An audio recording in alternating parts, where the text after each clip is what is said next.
जिंदगी के रिश्ते ऊपर से जितने सहज दिखते हैं, भीतर से उतने ही जटिल हो सकते हैं।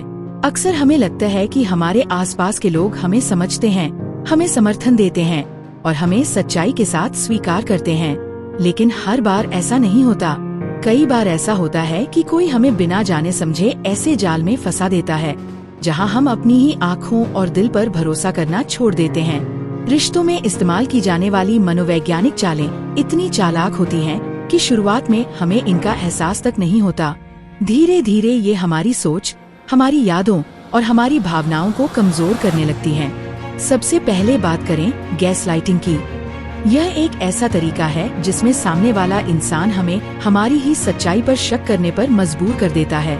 मान लीजिए आपने साफ साफ देखा कि किसी ने आपको अपमानित किया, लेकिन जब आपने ये बात सामने रखी तो उसने कहा, ऐसा कभी हुआ ही नहीं, तुम्हें गलतफहमी हो रही है। इस तरह की बात एक बार हो तो शायद आप अनदेखा कर दें, लेकिन जब यही पैटर्न बार बार दोहराया जाए तो आप अपनी ही सोच और याददाश्त को गलत मानने लगते हैं। यही गैसलाइटिंग का सबसे खतरनाक असर है, आपको यह यकीन दिला देना कि आप ही भ्रमित हैं। एक महिला सुमन की कहानी इसी से जुड़ी है। उसका पति बार बार वही बातें कहता, फिर इनकार कर देता और सुमन सोचती कि शायद वही ज्यादा संवेदनशील है। धीरे धीरे उसका आत्मविश्वास पूरी तरह टूट गया और उसे लगा कि वह सच को पहचान ही नहीं पा रही। यही गैसलाइटिंग है, सच को झुठलाना और आपको अपने ही दिमाग का कैदी बना देना। दूसरी चाल है लव बॉम्बिंग। ये सबसे आकर्षक जाल है क्योंकि शुरुआत में ये बेहद रोमांटिक लगता है। जब कोई रिश्ता शुरू होता है तो हर कोई चाहता है कि उसे ढेर सारा प्यार और ध्यान मिले, लेकिन लव बॉम्बिंग में यह ध्यान एकदम से बहुत ज्यादा और बार बार दिया जाता है। सामने वाला आपको लगातार मैसेज करता है, हर समय कॉल करता है, कहता है कि वह आपके बिना जी नहीं सकता, बड़ी बड़ी तारीफें करता है और जल्दी जल्दी भविष्य के वादे करने लगता है। शुरुआत में ये सब किसी सपने जैसा लगता है, लेकिन असली खेल ये है कि धीरे धीरे वही इंसान अचानक ठंडा हो जाता है। अब वह वही ध्यान और प्यार नहीं देता। आप बेचैन हो जाते हैं और सोचते हैं कि कहीं गलती आपसे तो नहीं हुई। आप उसी पुराने जोश और प्यार को वापस पाने की कोशिश करते हैं, लेकिन सच्चाई ये है कि वह पहला रूप असली था ही नहीं, वह सिर्फ एक चारा था, आपको अपने जाल में बांधने का तरीका। अरुण नाम के लड़के ने यही अनुभव किया। उसकी गर्लफ्रेंड शुरू में उसे दिन रात मैसेज करती, सपने दिखाती, लेकिन कुछ महीनों में बदल गई। अरुण हर बार वही पुराना ध्यान पाने की कोशिश करता रहा, लेकिन वह कभी लौटा ही नहीं। यही लव बॉम्बिंग का असर है, आपको एक नकली सपने के पीछे भागते रहना। तीसरी चाल है गिल्ट ट्रिपिंग। यह चाल इतनी सामान्य होती है कि हमें कई बार लगता ही नहीं कि हम इसके शिकार हैं।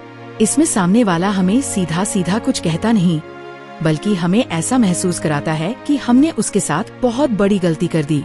मान लीजिए किसी दोस्त ने आपसे मदद मांगी और आपने व्यस्त होने की वजह से मना कर दिया।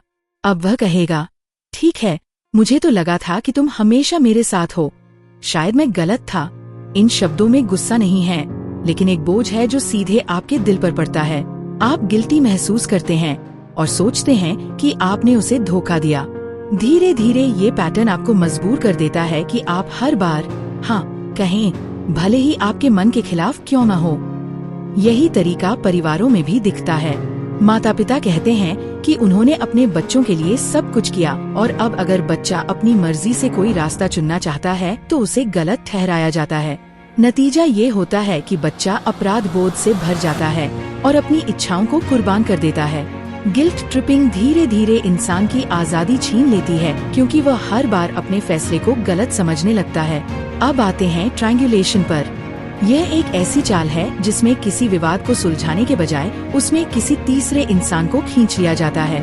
मान लीजिए आपका पार्टनर आपसे कहे कि आपकी आदत से वह परेशान है, लेकिन सीधी बात करने की बजाय वह कहे, मेरे दोस्तों को भी लगता है कि तुम हमेशा ओवर रिएक्ट करते हो। अब अचानक आप अकेले पड़ जाते हैं। आप सोचते हैं कि आपके खिलाफ सिर्फ आपका पार्टनर नहीं, बल्कि पूरी भीड़ है। यही ट्रायंगुलेशन की ताकत है। यह आपको असहाय और अकेला महसूस कराता है। परिवारों में ये बहुत आम है। जैसे माता पिता कहते हैं, देखो तुम्हारी बहन कितनी समझदार है और तुम हमेशा गलती करते हो। यहाँ असली समस्या पर बातचीत होती ही नहीं, बल्कि तुलना के जरिए आपके आत्मविश्वास को चोट पहुँचाई जाती है। ट्रायंगुलेशन का सबसे बुरा असर ये होता है कि असली मुद्दा कहीं गायब हो जाता है। समस्या का हल ढूंढने के बजाय आप खुद को साबित करने में उलझ जाते हैं। आप सोचते हैं कि आपको हर किसी की नज़र में अच्छा साबित होना है, लेकिन सच ये है कि समाधान तभी मिलता है जब बातचीत दो लोगों के बीच रहे।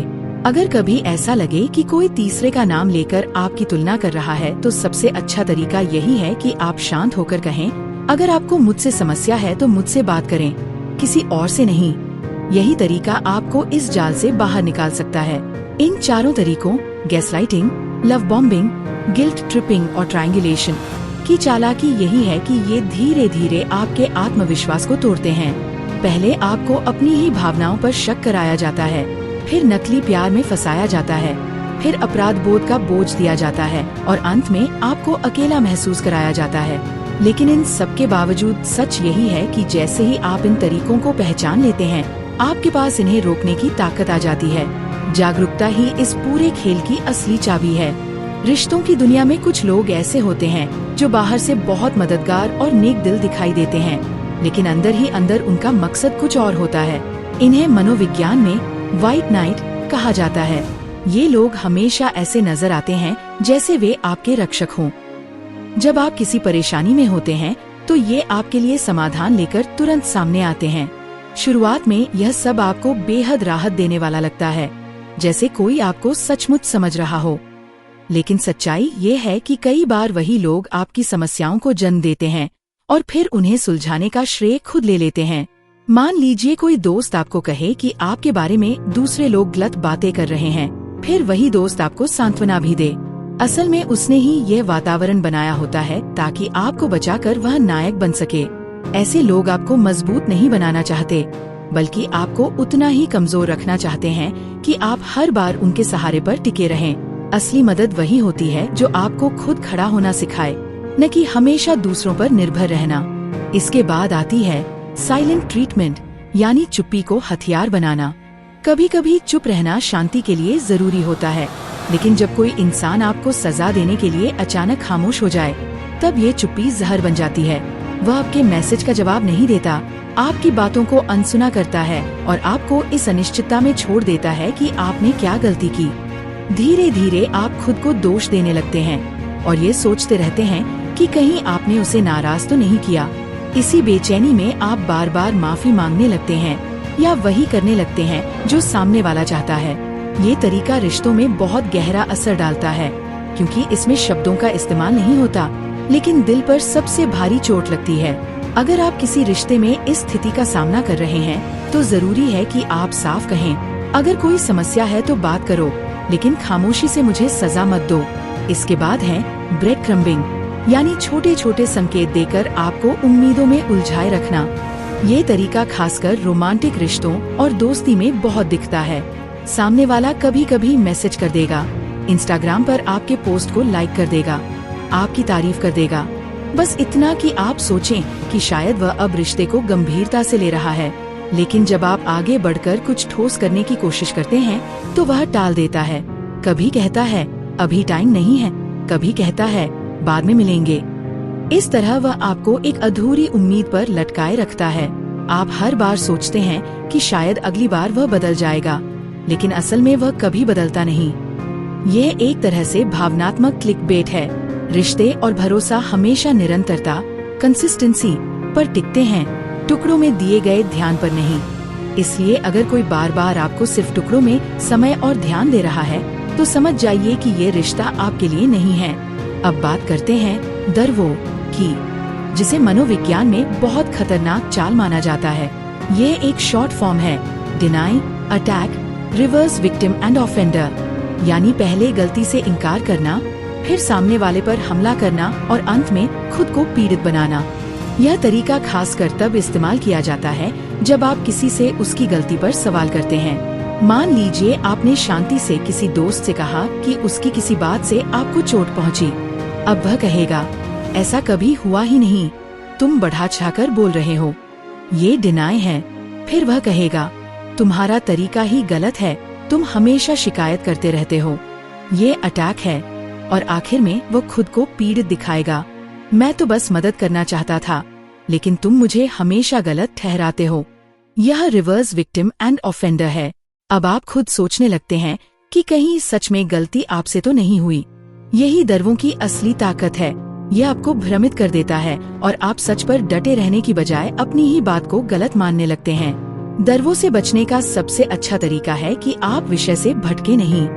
अगर सामने वाला अपनी भूमिका बदलकर खुद को पीड़ित दिखाने लगे तो शांति से कहें, मैं इस बातचीत को तभी आगे बढ़ाऊंगा जब हम असली मुद्दे पर टिके रहें। याद रखिए, सच बोलना कभी क्रूरता नहीं होता और जिम्मेदारी लेना किसी पर हमला करना नहीं होता।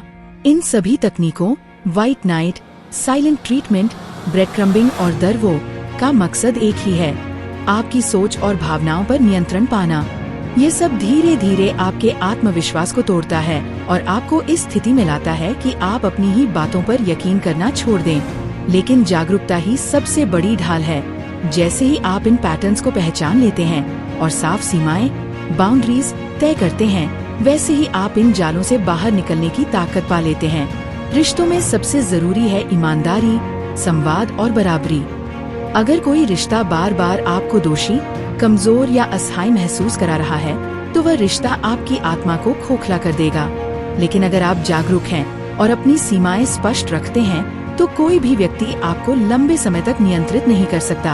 आखिरकार, सच्चा प्यार और सच्ची दोस्ती आपको मजबूत बनाते हैं, कमजोर नहीं।